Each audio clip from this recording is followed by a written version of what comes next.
नमस्कार दोस्तों, क्या आपने कभी सोचा है कि भारत ही अपने एक के बाद एक मिशन चंद्रमा पर क्यों भेज रहा है? अमेरिका और अन्य देश क्यों नहीं भेज रहे? इसके पीछे क्या कारण हो सकता है? वह अमेरिका जो 54 साल पहले चंद्रमा पर इंसानों को उतार चुका है, जिसके पास इतनी बेहतरीन टेक्नोलॉजी है कि वह आज से 54 साल पहले ही सॉफ्ट लैंडिंग के द्वारा इंसानों को चांद की धरती पर उतार चुका है। और न केवल चांद की धरती पर इंसानों को उतारा, बल्कि उन्हें सुरक्षित वापस धरती तक भी लेकर आया था। उसको 54 साल बीत चुके हैं, यानी कि हम जितने भी लोग पृथ्वी पर अब निवास कर रहे हैं, उनमें से अधिकांश लोग उस समय पैदा भी नहीं हुए थे। हमारे प्रधानमंत्री श्री नरेंद्र मोदी जी उस समय मात्र 18 साल के थे और राहुल गांधी जी का तो जन्म भी नहीं हुआ था। इसरो का जन्म भी उसके 1 साल बाद हुआ है, जब इंसान चांद पर कदम रख चुका था। ऐसे में आप अंदाजा लगा सकते हैं कि अमेरिका टेक्नोलॉजी में कितना एडवांस था। उस समय मोबाइल फोन भी अस्तित्व में नहीं था। ये जीपीएस वगैरह और बहुत सारे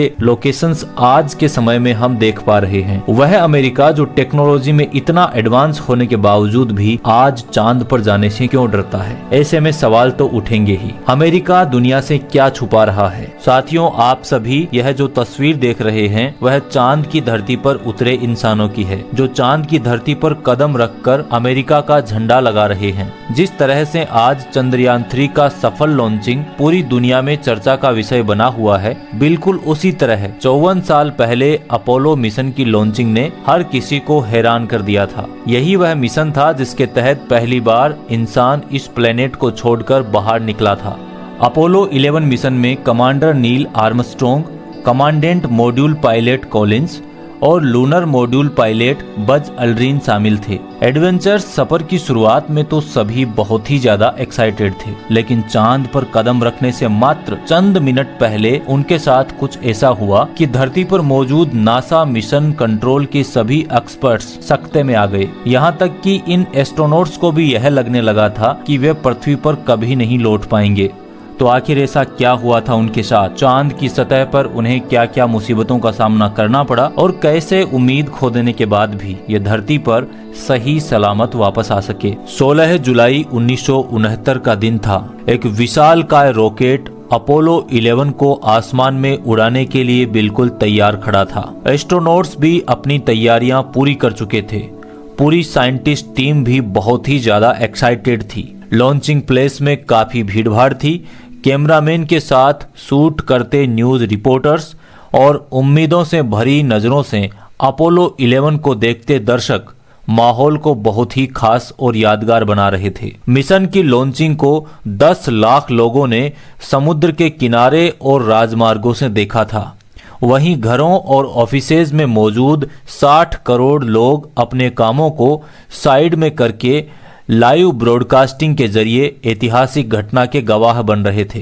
कई साल की मेहनत और रिसर्च के बाद नासा ने वह कर दिखाया था जिसके बारे में हम अपने बचपन की कहानियों में सुना करते थे। यह मिशन 9:32 पर लॉन्च किया गया, जो पृथ्वी की कक्षा में सिर्फ 12 मिनट के अंदर ही एंटर कर गया था। इसके बाद पृथ्वी की परिक्रमा पूरे करते हुए SIVB 3rd स्टेज रॉकेट ने उसे चांद के पथ पर अग्रसर कर दिया। इसके 30 मिनट बाद main rocket Saturn B spacecraft से अलग हो गया और स्पेसक्राफ्ट बिल्कुल सही गति से अपनी दिशा की तरफ आगे बढ़ने लगा। फिर आया 20 जुलाई का दिन। मुख्य यान कोलंबिया से लूनर मॉड्यूल अलग हो गया। कोलंबिया में माइकल कॉलिंस अकेले रहे थे और वहां से निरीक्षण कर रहे थे कि लूनर मॉड्यूल कैसे परफॉर्म कर रहा था। इधर लूनर मॉड्यूल में नील आर्मस्ट्रॉन्ग और बज अल्ड्रिन मौजूद थे, जो 20 जुलाई को चांद की सतह के बेहद करीब पहुंच गए थे। तीनों एस्ट्रोनॉट्स 4 दिन के सफर के बाद अपनी दुनिया से निकलकर चांद की इस दुनिया में बहुत उत्साह महसूस कर रहे थे। जब सबको लग ही रहा था कि हर चीज प्लान के मुताबिक चल रही है, तभी तीनों एस्ट्रोनॉट्स को पता चला कि ईगल निर्धारित समय से 4 सेकंड आगे चल रहा है। ईगल उस मॉड्यूल का नाम था जो चंद्रमा की धरती पर उतरने वाला था। तो तीनों एस्ट्रोनॉट्स को यह पता चला कि ईगल निर्धारित समय से 4 सेकंड आगे चल रहा है। हमारे लिए 4 सेकंड का समय भले ही कोई खास इंपॉर्टेंस नहीं रखता हो, लेकिन अंतरिक्ष में हजारों किलोमीटर की स्पीड से चल रहे यान के लिए यह बहुत घातक साबित हो सकता है और उसे डेस्टिनेशन से मीलों दूर पहुंचा सकता था। इन 4 सेकंड का मतलब था कि ईगल निर्धारित की गई जगह पर लैंड नहीं करके कहीं और मीलों दूर उतरने वाला था। अब चंद्रमा की हर जगह यान को उतरने के लायक तो नहीं है। वहां बड़े बड़े गड्ढे और उबड़ खाबड़ धरातल से टकराकर यान क्रैश भी हो सकता है। यह ऐसी सिचुएशन आ गई थी कि दोनों एस्ट्रोनॉट्स के पसीने छूटने लगे थे, क्योंकि यहाँ उन्हें पृथ्वी से हेल्प नहीं मिल सकती थी।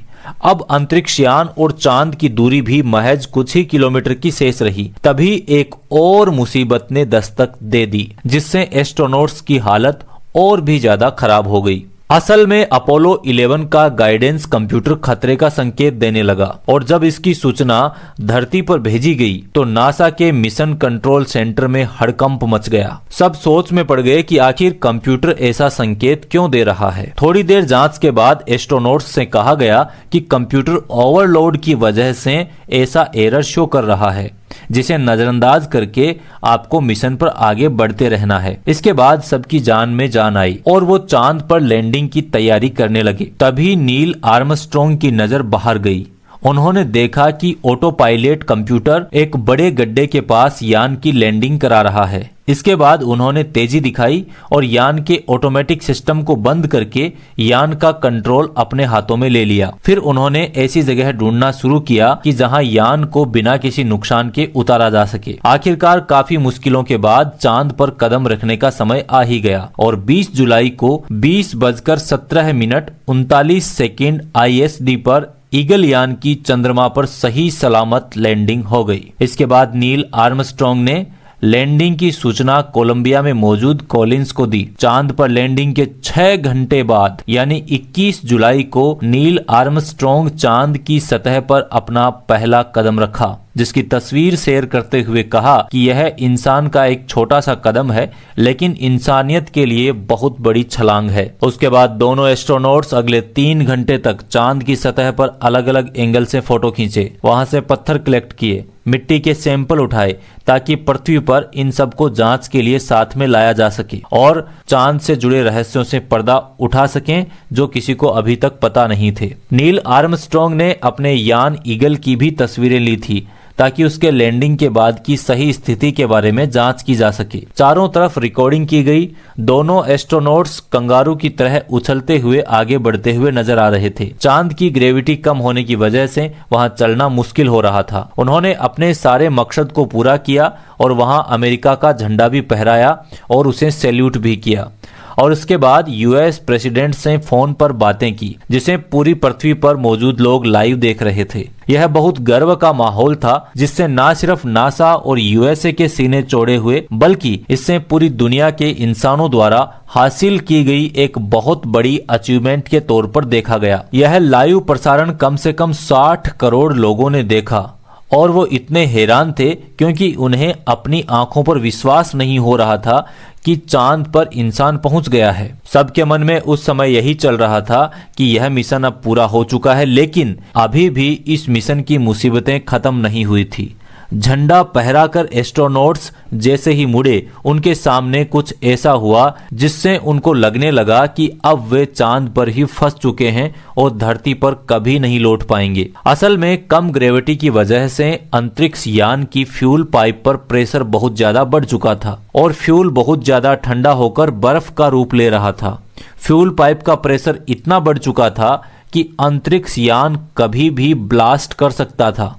यह ऐसी स्थिति थी जिससे एस्ट्रोनॉट्स की सांसें समझो रुक सी गई थी। लेकिन एस्ट्रोनॉट्स अपने मकसद में लगे रहे और चांद पर सैंपल वगैरह कलेक्ट करने के लिए घूमते रहे।